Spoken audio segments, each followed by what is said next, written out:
আসসালামু আলাইকুম সবাইকে। আপনারা সবাই কেমন আছেন? আশা করি ভালো আছেন। আমি এমএস রান্নাঘর থেকে বলতেছি। আজকে আমি রান্না করব ছোট মাছ, একদম টাটকা ছোট ফ্রেশ মাছ। আর অনেকগুলো তো 2 কেজির মতো এখানে আছে। 2 কেজি রান্না করব না, এখানে কয়েকটা রান্না করব। ও টাকি মাছও আছে, টাকি মাছ, ওই যে টাকি মাছ, কই মাছ, দেশি কই, তারপর আছে শিং, বালু দিয়ে একদম কেটে নিয়ে আসছে।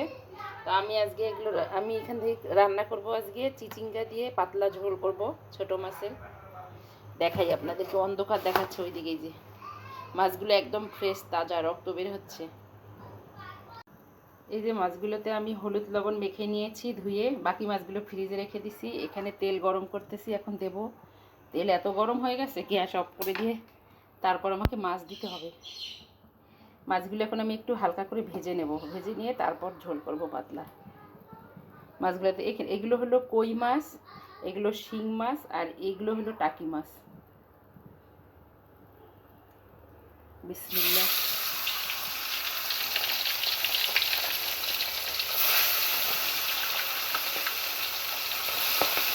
এভাবে আমি সব মাছ ভেজে নেব, ভেজে নিয়ে তারপর আমি উঠাবো। মাছটা ভাজা হয়ে গেছে, এখন আমি এটাকে উঠাই নেব, নিয়ে বাকি মাছগুলো ভেজে নেব। বেশি ভাজি নাই, হালকা করে ভেজে নিয়েছি। এগুলো হলো দেশি নদীর কই মাছ, একদম শিং, কই, টাকি সবগুলোতে ডিম আছে, ডিমে ভরা। বাকি মাছগুলো ভেজে নেব এখন। মাছগুলো ভেজে নেওয়া শেষ হয়ে গেছে। এই যে আমি চিচিঙ্গা নিয়েছি, একদম দেশি চিচিঙ্গা, এটা মাছে দেব। আর এখানে নিয়েছি পেঁয়াজ আর মরিচ কেটে। এখন আমি এটা পাতলা ঝোল করব। মরিচ পেঁয়াজটা হালকা করে চিচিঙ্গাটা এখানে একটু ভুনা করে নিয়ে পানি দিয়ে তারপর মাছগুলো দিয়ে দেবো, একদম পাতলা ঝোল করে নেব। এখানে আমি শুধু কাঁচামরিচের পেঁয়াজ দিয়েছি, এখন আমি কোনো মশলা দেব না, তাহলে পুড়ে যাবে, একদম লেগে যাবে গায়ে। এখন আমি চিচিঙ্গাগুলো দিয়ে দিলাম। চিচিঙ্গাগুলো একটু লাড়া দিয়ে তারপর আমি বাকি মশলাগুলো দিয়ে দেবো।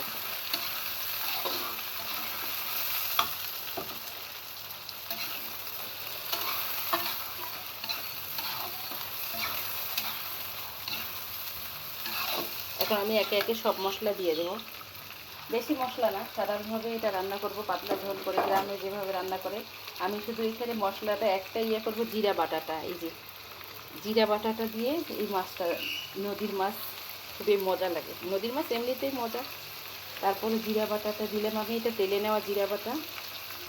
আর এখানে আমি স্বাদ মতো দিয়ে দিচ্ছি লবণ, আপনারা আপনাদের স্বাদ মতো দিতে পারেন। দিচ্ছি হলুদের গুঁড়া, আমি হালকা একটু দিয়ে দেবো লাল মরিচের গুঁড়া। এখন আমি এটাকে ভালো করে নেড়ে কষায় নিয়ে পানি দিয়ে তারপর মাছগুলো দিয়ে দেবো।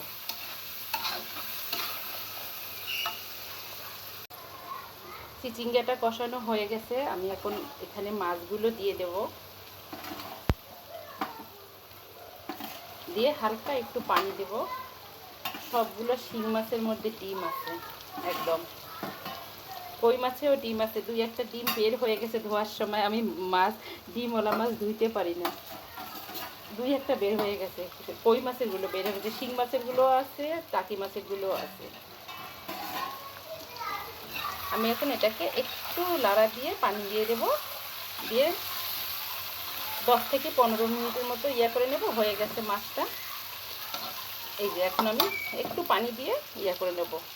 তার মধ্যে আমি দিয়ে দেবো এই যে ডিমটা। ঘরে ছোট বাচ্চা থাকলে ডিমটা খেতে খুবই পছন্দ করবে, বড়রাও পছন্দ করে।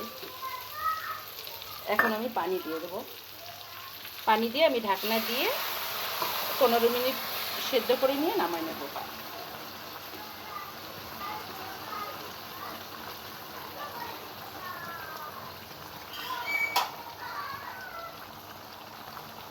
পাতলা ঝোলটা থাকলে মাছের সাথে খেতে খুব মজা লাগে। জিরা দেওয়া তো, আর একটু পানি দিয়ে দিলাম। শেষ। আমি এখন ঢাকনা দিয়ে দেব, একটু লাড়া দিয়ে দিই।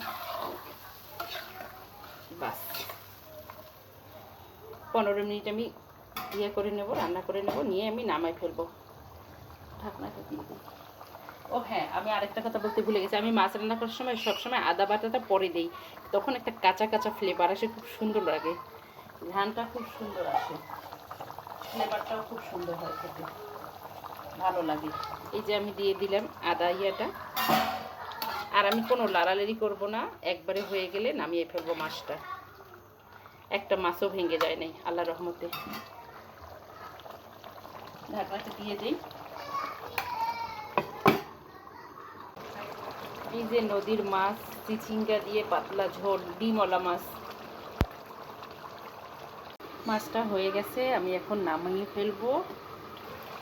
এই যে হয়ে গেছে মাছটা, আমি এখন নামিয়ে ফেলবো। কালারটাও খুব সুন্দর আসছে, ধোয়ার কারণে বোঝা যাচ্ছে না, খুবই সুন্দর আসছে। আমি এখন নামিয়ে ফেলতেছি। দেখতে সাধারণ হলেও খেতে অসাধারণ মাছ। এই যে রান্না হয়ে গেল মজাদার নদীর ডিমওয়ালা মাছ চিচিঙ্গা দিয়ে। আমি একটু ঝোল চেক করে দেখেছি, খুবই সুন্দর হয়েছে খেতে। যদি ভিডিওটা ভালো লাগে লাইক করবেন, শেয়ার করবেন, সাবস্ক্রাইব করবেন, এমএস রান্নাঘরের সাথে থাকবেন। আবার কোনো দিন অন্য একটা রান্না নিয়ে আপনাদের কাছে হাজির হব। আজকে এই পর্যন্ত। বৃষ্টির দিন মাছ দিয়ে ভাত খেতে, পাতলা ঝোল দিয়ে ভাত খেতে খুবই ভালো লাগে, সাদা ভাতের সাথে এটা বাচ্চারাও খেতে পছন্দ করবে। আজকে এই পর্যন্ত। আল্লাহ হাফেজ, আসসালামু আলাইকুম।